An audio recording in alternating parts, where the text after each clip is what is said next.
Salam saudara-saudaraku yang saya kasih dalam kasih Yesus Kristus. Sukacita masih bisa berjumpa dengan saudara dalam renungan yang singkat dari topik mengapa kita harus percaya kepada Yesus Kristus. Kita tahu dia adalah pribadi yang sudah dinubuatkan kedatangannya beribu-ribu tahun sebelum dia lahir, saudara. Dan kemarin kita sudah bicara yang pertama nubuatan tentang kelahirannya, kemudian nubuatan tentang penderitaan dan kematiannya.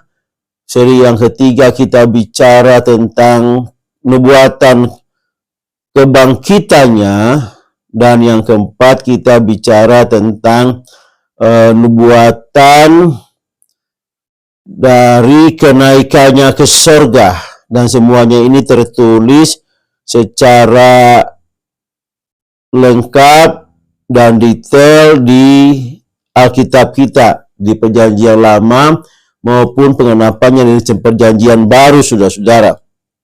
Nah, kali ini kita akan bicara tentang nubuatan kedatangan Tuhan Yesus kedua kalinya ke muka bumi ini, saudara. Dia berjanji, dia sudah naik ke surga, dia di sana di surga, dan dia akan berjanji, dan janjinya itu ya dan amin buat kita, karena dia akan datang kembali kedua kali untuk mendirikan kerajaannya, kerajaan yang luar biasa, damai sejahtera, keadilan, kasih, saudara. Dan dia satu-satunya penguasa, dialah satu-satunya raja. Itulah kedatangan yang kita tunggu-tunggu sampai saat ini, saudara, dan pasti akan terjadi. Sebelum kita lanjut, mari kita berdoa. Bapa, dalam nama Tuhan Yesus kami datang kepadamu. Terpujilah Engkau Bapa, karena sampai saat ini Engkau tetap menyertai setiap langkah kami, dan kami boleh hidup sampai saat ini oleh karena kasih setiamu dalam hidup kami. Terima kasih, saatnya kami akan belajar dari firman-Mu. Mari kuasai hati dan pikiran kami, jamah kami, beri hikmat kepada kami supaya apa yang kami pelajari saat ini itu boleh memberkati kami. Terima kasih dalam nama Tuhan Yesus. Haleluya. Amin. Saudara, topik renungan kita adalah mengapa kita harus percaya kepada Yesus Kristus, dan satunya adalah alasannya karena dia adalah pribadi yang sudah dibuatkan. Dan kita masuk pada seri kelima ini tentang nubuatan kedatangan Tuhan Yesus yang kedua kali. Saudara, mari kita membuka yang pertama Daniel 7 ayat 13 sampai 14. Saya bacakan buat kita. Daniel 7, 13 sampai 14. Aku terus melihat dalam penglihatan malam itu tampak datang dengan awan-awan dari langit seorang seperti anak manusia. Datanglah ia kepada yang lanjut usianya itu, dan ia dibawa ke hadapannya. Lalu diberikan kepadanya kekuasaan dan kemuliaan dan kekuasaan sebagai raja. Maka orang-orang dari segala bangsa, suku bangsa, dan bahasa mengabdi kepadanya.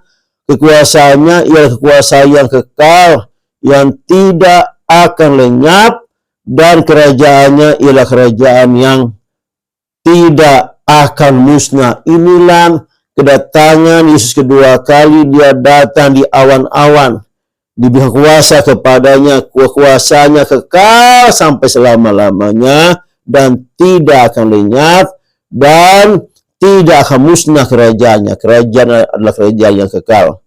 Jadi inilah sosok pribadi yang datang di awan-awan, yaitu pribadi Yesus yang datang kedua kali, saudara. Yang kedua, mari kita membaca Yesaya 11 ayat 24 sampai ayat 2 sampai 4. Yesaya 11. Roh Tuhan akan ada padanya, roh hikmat dan roh pengertian, roh nasihat dan roh keperkasaan, roh pengenalan dan takut akan Tuhan. Ayat yang ketiga, ya, kesenangannya ialah takut akan Tuhan. Ia tidak akan menghakimi dengan sekilas pandang saja atau menjatuhkan keputusan menurut kata orang, tetapi ia akan menjadi hakim orang-orang lemah dengan keadilan dan akan menjatuhkan keputusan terhadap orang-orang yang tertindas di negeri dengan kejujuran, dan ia akan menghajar bumi dengan perkataannya seperti dengan tongkat, dan dengan nafas mulutnya ia akan membunuh orang fasik. Saudara, luar biasa. Siapa yang bisa menjadi hakim seluruh dunia, saudara? Kalau bukan Tuhan. Dan Yesus adalah Tuhan dan Juru Selamat kita. Dialah Raja kekal. Tuhan yang bertahta dari sampai kekal, saudara. Dari kekal sampai kekal dia bertahta. Cuma Tuhan yang mampu menghakimi seluruh bangsa di muka bumi ini, saudara. Dan dia akan datang untuk menjadi hakim, saudara, menghakimi dunia ini. Kemudian Yesaya 11 ayat 2 sampai 4 tadi sudah kita baca. Kemudian Zakaria 14 ayat 9. Zakaria 14 ayat 9 saya bacakan buat kita. Maka Tuhan akan menjadi raja atas seluruh bumi, dan pada waktu itu Tuhan adalah satu-satunya namanya yang kudus. Saudara, bahwa ini terjadi pada saat dia datang ke dunia ini. Dialah raja satu-satunya, saudara. Dialah raja satu-satunya di atas bumi, dan satu-satunya Tuhan, tiada yang lain, saudara. Kemudian, saudara, karena ini kita masih menunggu, saudara, hari kedatangannya, maka mari kita juga membuka di Perjanjian Baru, saudara, karena kita juga sedang menunggu janjinya itu di Perjanjian Baru ini. Dan saya ambil contoh bahwa dia berjanji kepada kita untuk datang kembali kedua kali, dan dia pasti akan datang. Seperti Matius 24 ayat 3. Tetapi tentang waktu dan saatnya tidak seorang pun yang mengetahuinya, baik malaikat-malaikat di surga maupun anak manusia, yang ada hanya Bapa saja. Jadi hari kedatangannya, saudara, dia pasti datang. Hari kedatangannya ini tidak ada seorang yang mengetahui, baik manusia, baik malaikat, baik anak manusia sendiri, tetapi hanya Bapa Allah sendiri yang mengetahuinya. Kapan waktunya itu akan terjadi. Itu yang ada di Perjanjian Baru. Kemudian ayatnya yang ke-27 dari Matius 24 ini, sebab seperti kilat memancar dari timur ke barat, demikian jugalah hanya kedatangan Anak Manusia. Jadi peristiwanya itu terjadi seperti tiba-tiba, saudara. Tidak disangka-sangka, tidak diumumkan, tidak diketahui orang, tiba-tiba datanya seperti kilat memancar dari timur ke barat. Tiba-tiba datanya, saudara. Maka hari-hari ini adalah hari-hari persiapan buat kita, saudara.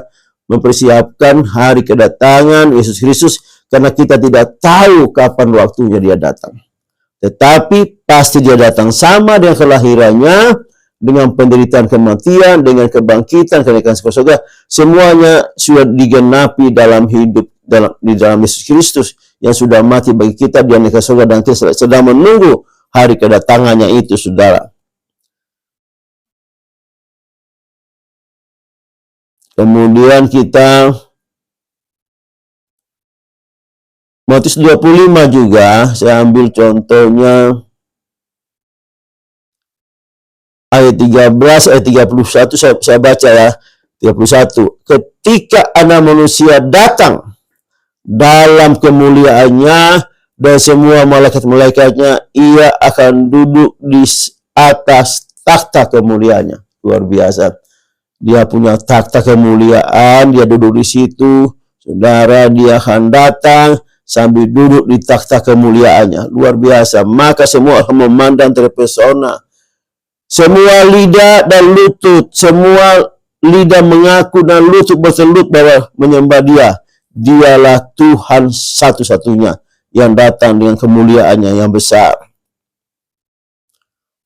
Saya lanjutkan, ada banyak saudara-saudara bicara tentang kedatangan Yesus kedua kali ini. Jadi dari Matius 25 itu ada berapa ayat bicara tentang itu. Markus juga saudara. Kemudian ada juga Markus 13, Markus 14, dan kemudian Lukas. Semuanya bicara tentang kedatangan kedua kali ini. Saya ambil yang terakhir saja, yaitu yang catatan saya. Di catatan saya itu walaupun masih ada Tesalonika dan sebagainya, saya ambil Kisah Para Rasul, ya. Para Rasul 11-12 ini peristiwa pada saat Yesus naik ke surga. Pada waktu itu banyak orang masih ragu muridnya, tapi dia berkata, kuasa di langit maupun di bumi telah diserahkan kepadanya, ya. Sehingga pada saat dia berkata itu, selesai berkata itu, dia perintahkan supaya murid-murid memberitakan Injil ke seluruh dunia, dan dia pelan-pelan naik ke atas, pelan-pelan meninggalkan muridnya. Sekarang ini peristiwa yang luar biasa, saudara.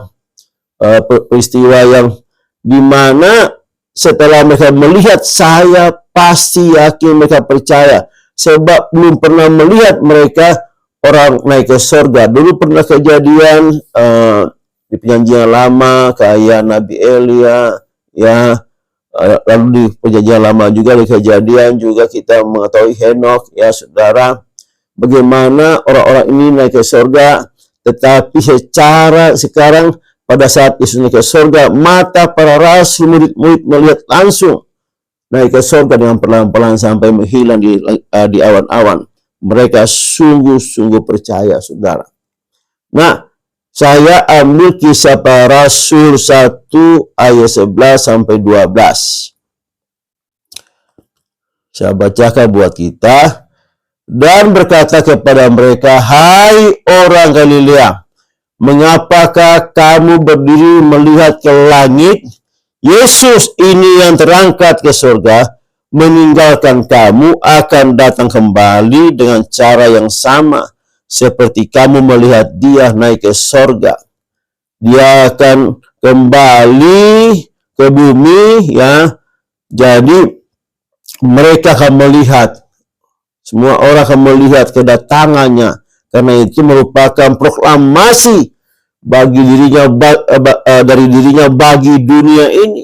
Saudara-saudara, maka kembalilah, ayat 12, maka kembalilah rasul-rasul itu Yerusalem dari bukit yang disebut Bukit Zaitun, yang hanya seperjalanan sabat jauhnya dari Yerusalem. Saudara, jadi mengertilah kita bahwa ini memang pribadi yang luar biasa. Tidak ada tokoh agama yang seperti Yesus Kristus yang kedatangannya sudah dibuatkan beribu-ribu tahun yang lalu. Bukan saja kelahirannya, tetapi nubuatan itu juga menyangkut penderitaannya, kematiannya, bahkan kebangkitan, naik ke surga, dan Dia akan kembali kedua kali. Semuanya sudah ada di Alkitab ini, saudara.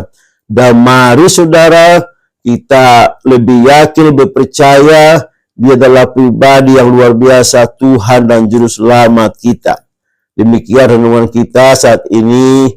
Yang diberkati adalah orang yang mendengarkan, merenungkan, dan melakukannya sehari-hari. Terpujilah nama Tuhan Yesus. Haleluya. Amin.